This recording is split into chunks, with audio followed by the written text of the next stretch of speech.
Agradecer en primer lugar a nuestros invitados del día de hoy, a César Di Candi y a Eduardo Arzuaga, también particularmente a Jaime Clara, que ha querido, aceptado coordinar este ciclo que comenzamos hoy. Agradecer también a la gente de la Fundación Selmar Michelini, en particular a Cecilia Michelini por su presencia y a todos los amigos que nos acompañan. Este es el comienzo de un ciclo que el Partido Independiente está organizando en el marco de la celebración de sus 10 años, y yo diría que de todas las actividades que hemos proyectado, esta es un poco la que en lo que respecta en lo personal nos llega más hondo, porque tiene que ver con tomar referencias de lo que para el partido es la constitución de una identidad política, de sus raíces, de su historia y de sus vínculos con pensamiento político. Le hemos llamado los inspiradores porque obviamente las figuras que estamos recordando en este ciclo que comienza hoy, obviamente estuvieron, vivieron y participaron y dejaron su huella mucho antes de que el Partido Independiente existiera. Pero son para nosotros, humildemente y modestamente, una referencia, una inspiración que de alguna manera marca el rumbo que el Partido Independiente pretende seguir. Sin pretensión de ningún tipo de exclusividad, obviamente. Son figuras que han trascendido incluso sus propias vidas y su propia historia y han de alguna manera dejado un testimonio que nosotros queremos también recordar.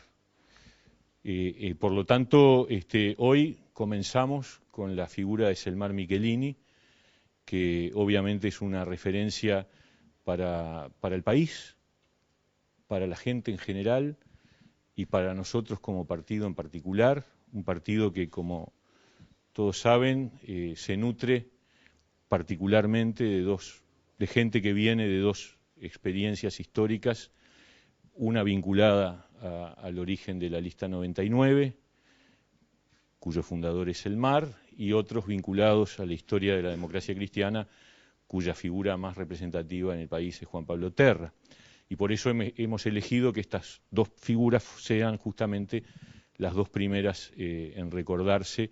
El próximo evento será justamente destinado a recordar a Juan Pablo Terra, y luego el siguiente será el tema, digamos, la recordación será con respecto a Hugo Batalla, luego Carlos Quijano, y finalmente terminaremos con la referencia de Arturo Ardao. Quiero agradecer además particularmente la presencia del senador Rafael Michelini y del diputado Felipe Michelini, a los que realmente en nombre del Partido Independiente les agradecemos mucho que estén aquí acompañando este evento. Así que sin más, le voy a dar la palabra a Jaime para que, comience esto que pretende ser eso, una recordación espontánea con gente que estuvo, que vivió, que compartió, en este caso con Selmar, parte de su vida. Muchas gracias.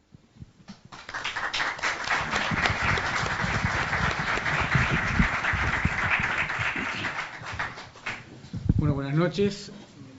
Muchas gracias al Partido Independiente, a Pablo, a Iván y a todos los dirigentes por confiar en la tarea que podamos realizar, charlando como si estuviéramos en la radio, pero con público. Para mí es un gusto y un honor acompañarlos en todo este ciclo. Obviamente que por razones de orden me gustaría presentar no solo a la figura, creo que la figura de Selmar Michelini está por encima de cualquier presentación, pero bueno, para poner un poco de orden a las cosas, tomado de la página web de la Fundación Selmar Michelini, se lo define como político, periodista, ensayista, dirigente estudiantil, sindical. Fue todo eso y mucho más. Fue uno de los protagonistas más trascendentales y decisivos de la historia reciente. Para aquellos que lo conocieron personalmente y para los que no tuvieron el contacto directo con él, pero fueron espectadores contemporáneos de su trayectoria, según sus propios testimonios, les dejó una marca impresa imposible de olvidar. Se destacó como dirigente estudiantil, siendo secretario general de la Federación de Estudiantes, así como del gremio bancario, en los tiempos que era empleado del Banco Hipotecario, quizás un dato que no es de los más conocidos. Su militancia en filas del vallismo fue el comienzo de una agitada actividad política y meteórica carrera en la cual ocupó los cargos más importantes dentro de su actividad. Fue secretario político de Luis Valle, diputado, presidente de bancada, senador y ministro. Posteriormente a su alejamiento de Luis Valle y a la fundación de su propia agrupación dentro del vallismo con la célebre Lista 99, nuestro país comenzó a vivir un periodo de enfrentamiento y violencia que comienza luego del fallecimiento del presidente de la República, general Óscar Gestido, a los pocos meses de haber asumido, y la asunción del vicepresidente Jorge Pacheco Areco. Es en ese periodo, diciembre de 1967, junio de 1973, en la que la estrella de Selmar Michelini brilló con más fuerza su actividad como legislador en sus últimos años dentro del vallismo, en el Partido Colorado, así como también en lo que fue el recién nacido Frente Amplio, hicieron de él un referente constante y luchador incansable por los derechos humanos y por la pacificación del país. Luego del golpe de Estado perpetrado por Bordaberry y los militares, junio de 1973, que contó con el apoyo de algunos de los sectores más reaccionarios de los partidos tradicionales, así como también de sectores de poder con intereses económicos y la derecha ultramontana en general, Selmar Michelini, al igual que muchos uruguayos, se vio obligado a tomar el camino del exilio. En su caso, la mayor parte lo pasó en Buenos Aires. Sin embargo, en ese exilio no dejó de luchar porque nuestro país retornara a la democracia. Su lucha desde su pluma como periodista en el diario La Opinión en Buenos Aires o su denuncia ante el Tribunal Russell reunido en Roma lo convirtieron en un luchador incansable, pero también la prédica de su lucha fue la que lo llevaría a un terrible final junto a Héctor Gutiérrez Ruiz, Rosario Barredo y William Whitelaw en mayo de 1976. En este ciclo, Los Inspiradores, justamente la convocatoria del Partido Independiente se la hizo a dos personas muy cercanas a Selmar Michelini para tener su testimonio directo de lo que fue no solo Selmar como dirigente político, como figura que brilló en la política y en la vida de la nación, sino en lo que quizás, por razones de edad, muchos de nosotros y de conocimiento no conocemos, que es el Selmar Michelini persona. Y para eso hemos convocado a Eduardo Arzuaga, abogado, dirigente político, muy cerca de Selmar Michelini y luego de recuperada la democracia en el partido por el gobierno del pueblo, Lista 99, a Hugo Batalla, a Carlos Casina, que está entre nosotros, entre otros dirigentes, histórico presidente de Defensor Sporting, institución que presidió por casi 15 años. César Di Candia es periodista,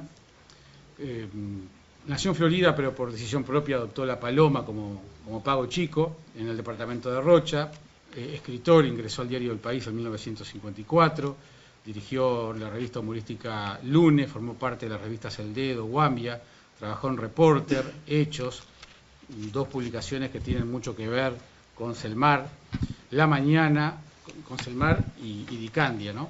La Mañana, Marcha, Búsqueda, El País, ha publicado una cantidad de libros, fundamentalmente quiero destacar Ni Muerte ni Derrota, de 1987, reeditado en 2006, que justamente es un libro sobre Selmar Michelini, y acaba de publicar, recién salido del horno, Oficio de Periodista, que lo tengo acá. Gracias por el chivo. El sábado va a estar en Sábado Sarandí a las 10:30 de la mañana, también aprovecho de decir. Que también conoció a Selmar Michelini y que justamente es muy interesante. Voy a comenzar por César, porque en un delicioso artículo de este último libro, que se llama La entrevista culpable, él cuenta, creo que es la primera vez que lo viste, a Selmar. Y bueno, no lo voy a leer yo, quiero que tú lo cuentes. No, que lo lean y ellos que compren el libro. Pero bueno, que cuentes cuál fue tu primer contacto con Selmar Michelini. Bueno, primero quiero felicitar al Partido Independiente que tuvo el coraje de agarrar una bandera que andaba, no digo en el piso, pero andaba un poco manoseada además, y la mantuvo en alto durante 10 años. 10 años que seguramente serán muchos años más. Yo conocí a Selmar ejerciendo el oficio de periodista. La casa familiar de los Michelini quedaba en el edificio donde vivían la mamá de Selmar y la hermana de Selmar. Doña Ida. Quedaba prácticamente al lado del diario El País. Yo trabajaba en El País. Cuarén y San José. Cuarén y San José. De modo que Selmar era un hombre excepcionalmente rutinario, al punto tal que era muy difícil que comiera diferentes cosas. Siempre yo lo vi comer lo mismo. Y cuando estaba en Buenos Aires también. Comía en casa de su mamá y iba al café de la esquina. Me parece que se llamaba Metro, el café ya no existe más. Sí, se llamaba Metro, sí. Frente al Metro en Cruz. Sí, ahora hay un Hábitat, creo. Exacto. Y tomaba café él, yo también. Yo en ese momento no milité nunca en el Partido Colorado, pero tenía simpatía por el Partido Colorado. Y veía con mucho agrado que alguien, una figura joven, se abriera, hiciera un canal distinto para expresarse. El periodista colega mío, Carlos María Gutiérrez, me lo presentó en ese bar. Selmar estaba, como estaba siempre, con un sobretodo grande, me parece verlo. Selmar se apichonaba, siempre estaba como con frío. Es que tenía siempre. Siempre estaba como con frío, con el cuello subido, y siempre estaba así. Y bueno, conversamos un rato ahí de Huellas Perdidas. Selmar en ese momento estaba planificando su ida de la 15. Y me acuerdo muy bien que en una servilletita del café, el día que yo estuve con él, empezó a escribir los nombres de los diputados de la 15, de los allegados a Luis Valle, de los amigos del diario Acción, que apenas él se fuera, iban a acompañarlo.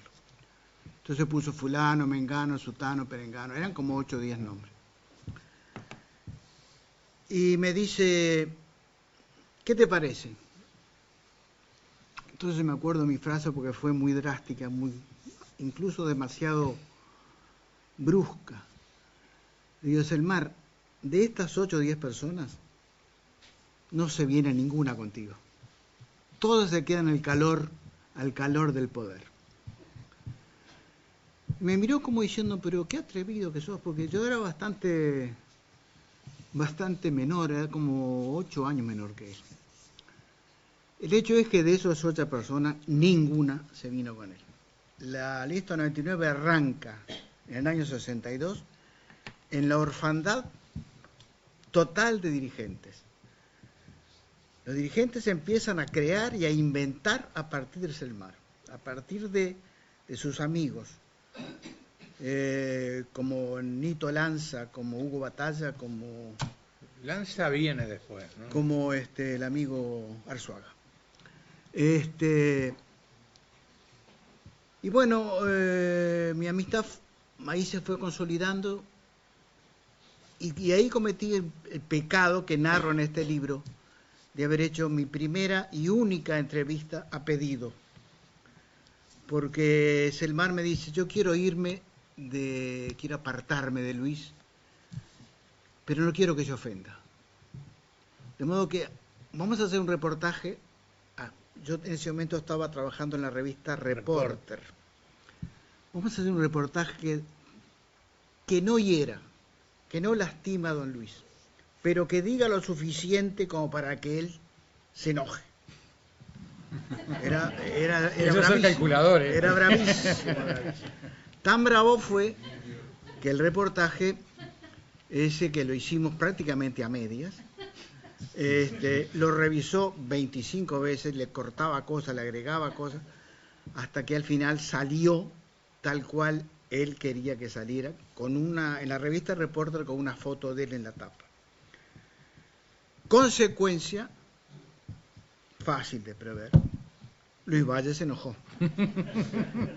Y porque Selmar le atribuía errores en la conducción política, etcétera, etcétera. Y a partir de ese momento, Selmar dejó de pertenecer a la 15 y fundó la lista 99. Una lista que tenía un destino absolutamente incierto y que contó de inmediato con mi apoyo. La historia es mucho más larga, pero quisiera que mi compañero y amigo Arzuaga interviniera. Quiero que cuentes el primer contacto con Selmar. No lo podría decir. Lo he pensado muchas veces cuándo fue la primera vez que lo conocí, pero no lo encuadro bien. Surge en lo deportivo. Ajá. En la liga universitaria jugaba el Potosí Carrasco, donde él era muy buen jugador, ¿no? Y tenía muy buenos jugadores. Y había un cuadro de pero muy fierrero. Un cuadro de nuestra familia, es decir, que originalmente eran todos primos hermanos, salvo uno que después fue, con el paso de los años, fue cuñado. Y éramos, no sé por qué, se había creado una gran rivalidad. Nos ganaban siempre. Pero se terminó uno de los últimos partidos en una verdadera batalla campal, ¿no? Así fue la cosa. Después él entró al banco hipotecario, donde yo tenía un hermano que también trabajaba, ellos se hicieron muy amigos. En el currículum falta una cosa que él también hizo. Él fue taximetrista también, ¿no?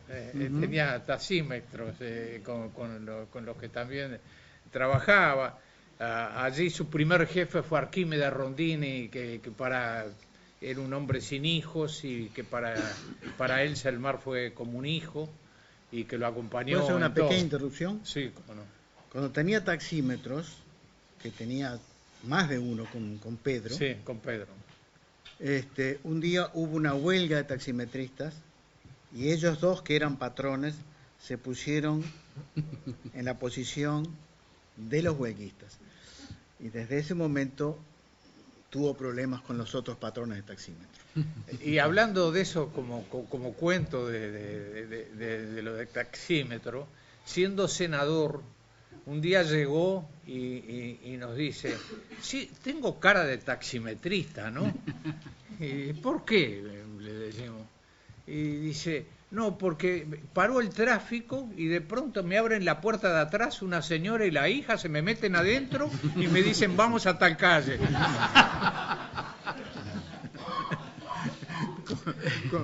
Con lo que él se quedó, las llevó a donde fueron. Después se dieron cuenta de quién era y no sabían cómo pedir disculpas, pero hizo de taximetrista, ¿no? Arzuaga, ¿y tú lo acompañaste, digamos, desde el vamos a sí, en la política también? Desde antes, mucho antes de que se fundara la 99.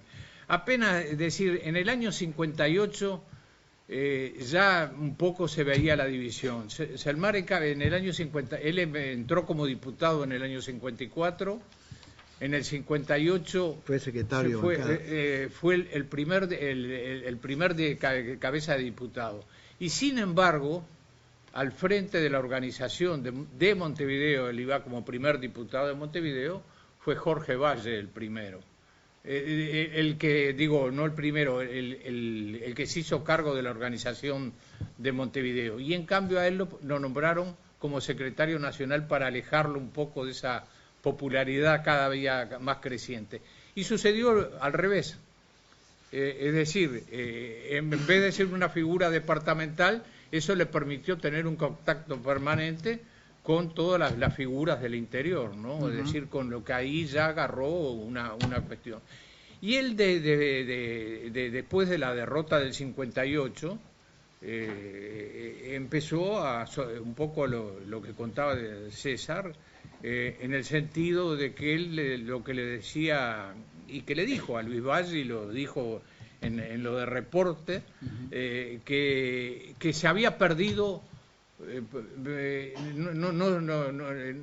fundamentalmente no por las críticas que se le pudieran hacer, sino también por los errores que el partido había cometido y que no había corregido en el periodo 58 a 62. Eso de que a los grandes caudillos les señalen errores es fatal, ¿no? Sí, esa entrevista de César, vale, de los dos debe haber caído. Fue de él. Le faltó filmarla nomás. La cosa, y ya mucho antes del 62, ya por el año 60 empezamos a trabajar.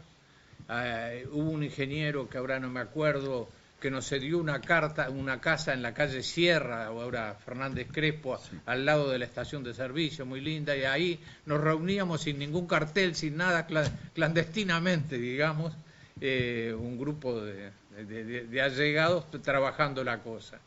Y él siempre estaba, con él teníamos además discusiones importantes muchas veces, ¿no? Yo le reproché, él un día me llegó a decir: a mí nadie me dice las cosas que me decís vos. Y yo le dije: si nadie te dice lo que yo te digo es porque nadie te quiere como te quiero yo, ¿no? ¿Y qué cosas le decías? No, críticas fundamentalmente.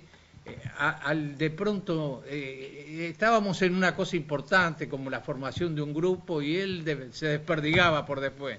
Una tarde, estando él ya en plena sesión, recibo una tarjeta de él por un portero donde me decía: Eduardo, no te calientes, mañana de noche tenemos reunión, y firmaba el ratón sin cola, ¿no?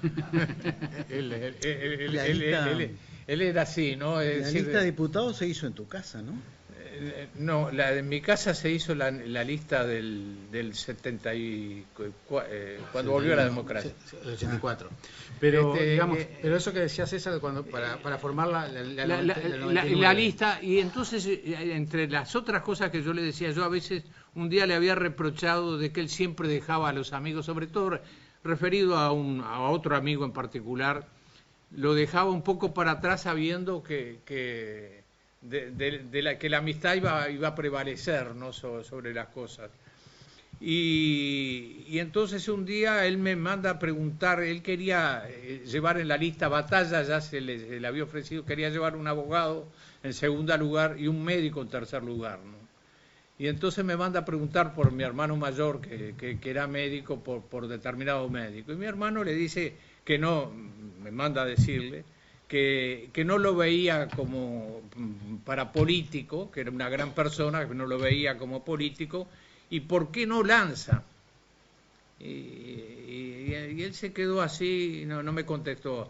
Al poco tiempo me da otro nombre, lo vuelta y mi hermano le vuelve a mandar decir: ¿por qué no Lanza? Entonces cuando yo se lo digo, me dice: ¿sabes lo que pasa? Que Lanza es muy amigo. Entonces yo en el aire lo agarro y le digo: ¿ves la discusión del otro día? ¿Cuál es lo que no tiene Lanza? Que es muy amigo tuyo. Y entonces no dijo nada. A la semana viene y me dice: hoy hablé con Lanza.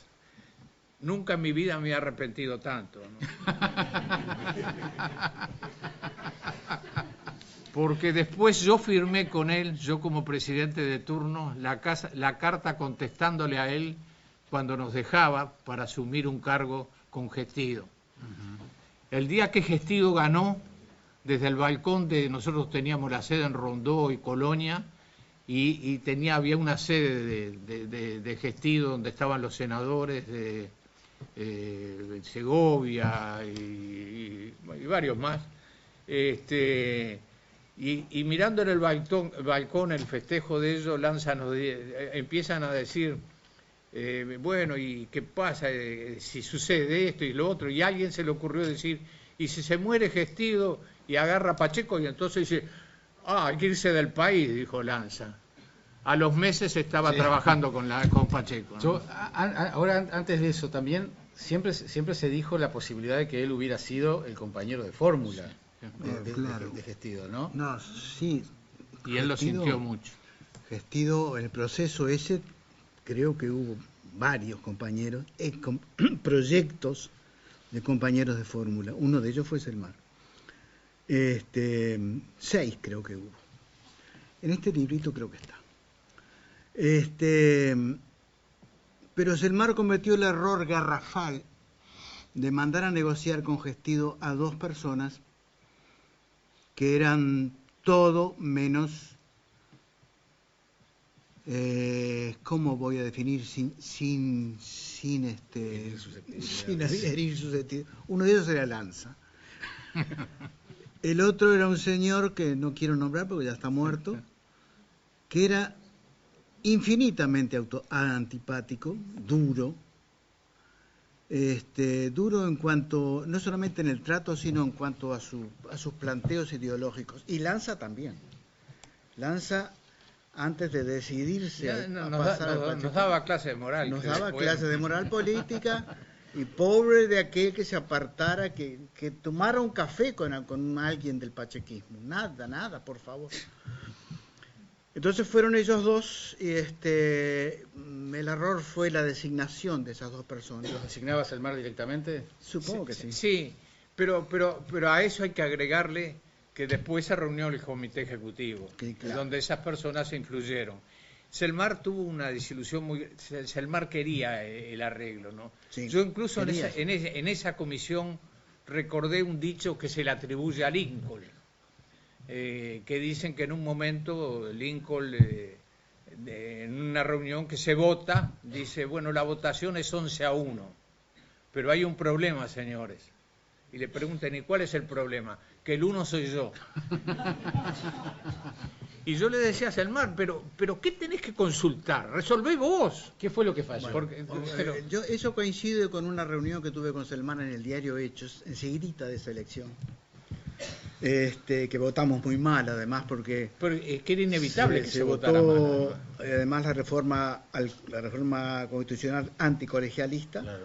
Renán Rodríguez, que era gran parte del partido, no quiso votar la reforma anticolegialista porque era un colegialista de toda la vida.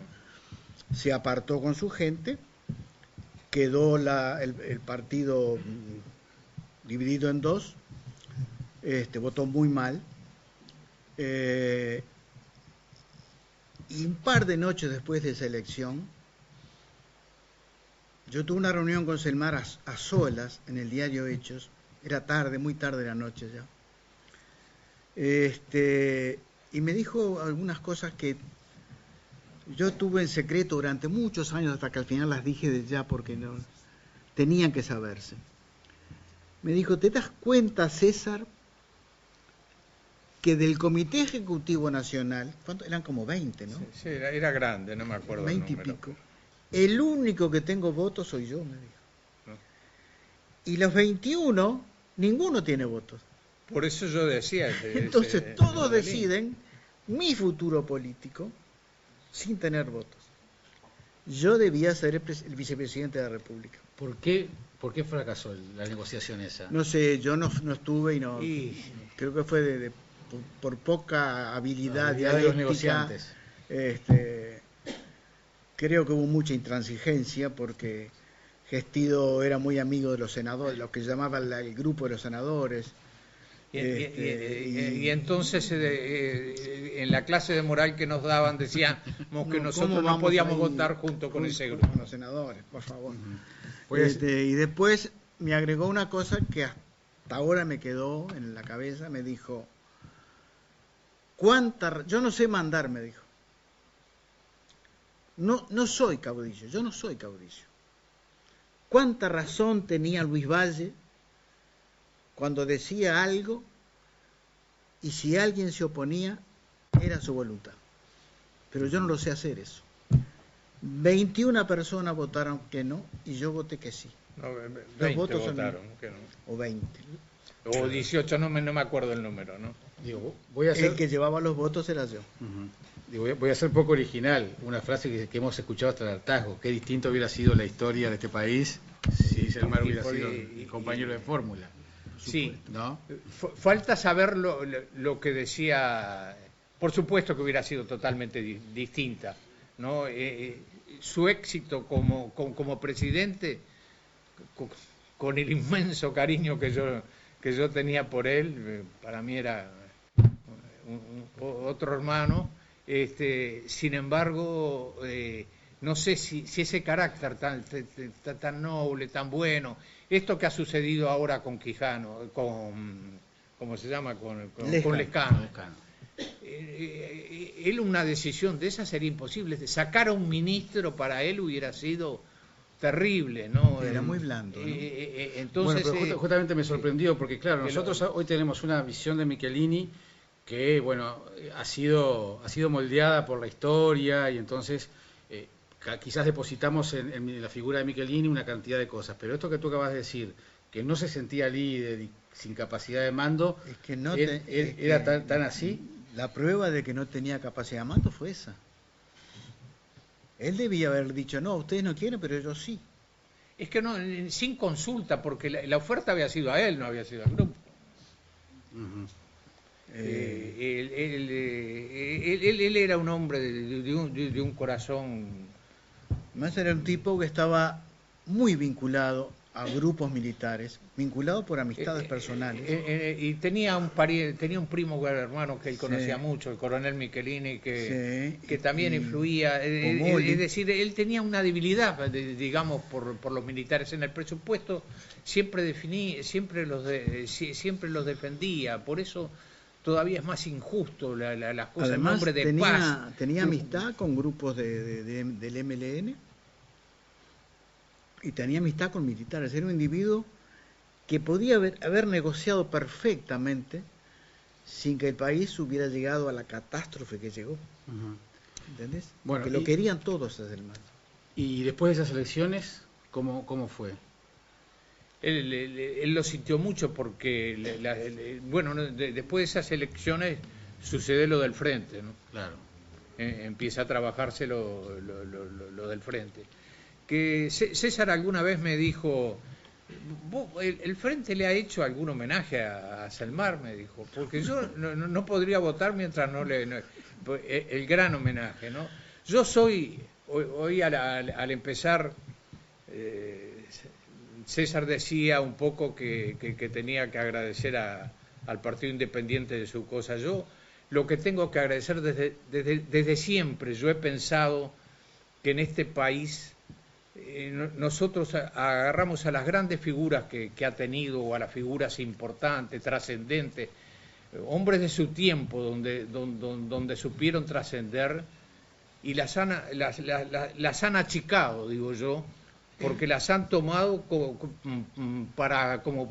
parte de su partido político, para exponer su idea, sin pensar que con la vertiginosidad que tiene el tiempo y los cambios que se suceden, uno nunca puede asegurar lo que aquellas personas podían estar pensando hoy.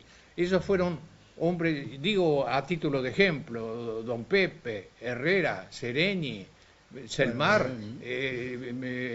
Ferreira Lunate, por decir alguna, son figuras que para agrandarlos, pasados los años, con alguna tranquilidad, debían de ser de todos y no de unos pocos que se le estén atribuyendo. Yo por eso le doy importancia a una realización de un acto como este, porque se le da, en definitiva, a la figura lo que tiene que ser, ¿no? Yo siempre dije, y lo repito, y lo repetiré hasta mi muerte, que el Frente Amplio, uno de cuyos fundadores fue Selmar Michelini, no hubiera existido sin Selmar. Y cuyo candidato presidencial, por eso es que digo lo que llevó no Selmar, que fue la condición fundamental. Que el Frente Amplio no le haya hecho el inmenso homenaje que le debería haber hecho a la figura de Michelini. El Frente como institución, no me refiero a hacer un homenaje en la Cámara y que cada cual diga un discursito. El Frente como institución debería hacerle un inmenso homenaje a Selmar. No se lo hicieron y ya no se lo van a hacer. Es uno de los grandes rencores que tengo yo con el Frente Amplio. Pero vamos a recordarlo. Sereñi era candidato del Partido Colorado. El doctor Vasconcellos lo vetó. Lo vetó porque no tenía suficiente Porque quería ser él, política, porque dijo... además quería ser él. Fueron a una cena con Selmar, plantearon y va a conseguir. Ah, no, dijo Sereñi, ¿no? ¿Quién quiere Sereñi? ¿Somos vos o yo? Entonces Sereñi se abrió y Selmar lo llevó al Frente Amplio después. De modo que Selmar es el inventor de Sereñi, absolutamente el inventor. Y bueno, Yo además cuando pongo como ejemplo de que debían de ser de todos, es porque ellos fueron grandes en su momento y en su tiempo.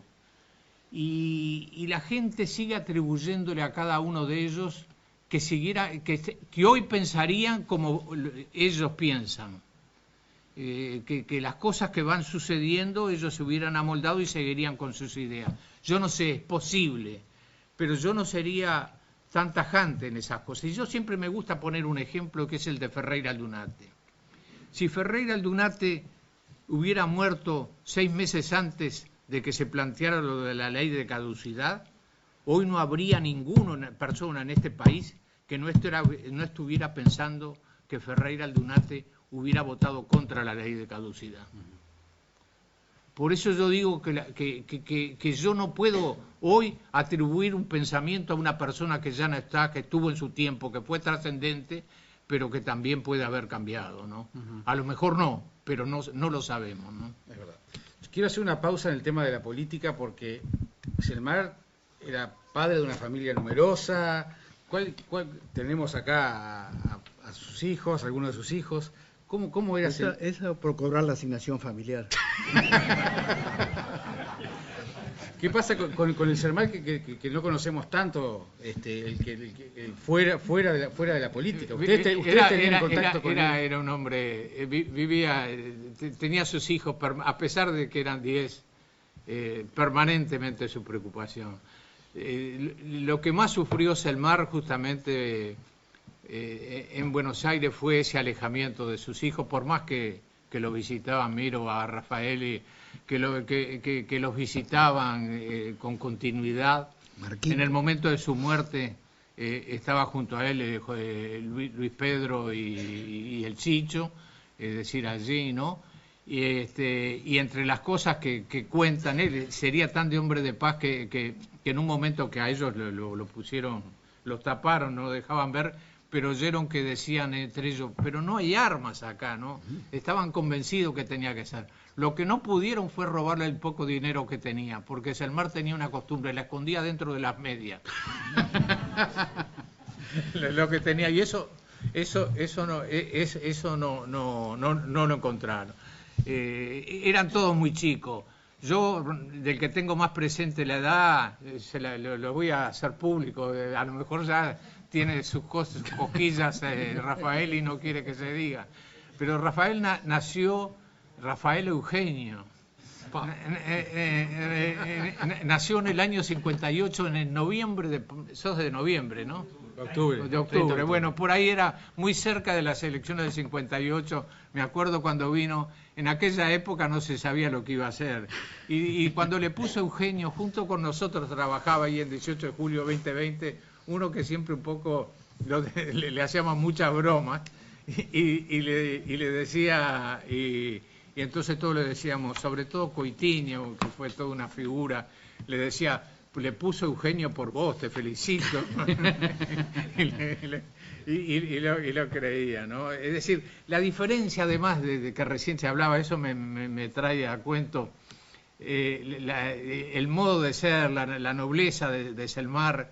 Este Coitiño, que era un poco el secretario de él, aunque Selmar decía, yo no tengo secretario, tengo amigos, pero que había trabajado, Selmar lo conoció en la casa de Luis Valle cuando era presidente, que era el telefonista de la casa, conocía a todo el mundo. A Selmar le fue muy, muy útil, además de una lealtad total. Se fue a Buenos Aires con él y cuando las cosas vino mal y allí estuvo, ¿no? Es decir, que Coitiño era una cosa muy importante para lo que fue Selmar en toda la... Coitiño tenía una gran habilidad para imitar voces. Sí, ahí iba. Y entonces una tarde, él acostumbraba, Luis Valle cuando llamaba por teléfono decía, Valle habla, fuerte. Todos temblaban. Y todos se corrían, ¿no? Y sobre todo a este que decíamos, Eugenio, una tarde que estábamos ahí solo, un sábado de tarde, de pronto lo llama y le dice, Valle habla. Sí señor, no sé cuánto, y no corrió. Bueno, a los 10 minutos, él vuelve, Valle habla. Y le mandó recuerdos a la madre. Pero era el Valle auténtico. Era el Valle auténtico el que había hablado. El otro lo imitaba también. ¿Y ahí qué pasó? Que cuando volvió a llamar, dijo que quienes estaban ahí, como vio que estaba Coitiño, habló con Coitiño y le dijo, en cuanto venga Selmar que me llame. Y cuando vino Selmar, lo que le dijo, páguele a ese hombre y échelo inmediatamente. Y Selmar le dijo, acá no se le paga a nadie, son todos amigos, yo voy a su casa. Y se fue allá al fin del mundo. ¿Qué calle era aquella? No me acuerdo. Y le dijo, si yo lo tengo que echar, me voy yo también. Ese era el Selmar. ¿La ida del Partido Colorado fue muy traumática para él? ¿O era No, tan...? no fue traumática. No, era traumática no. Esperada, era esperada. No.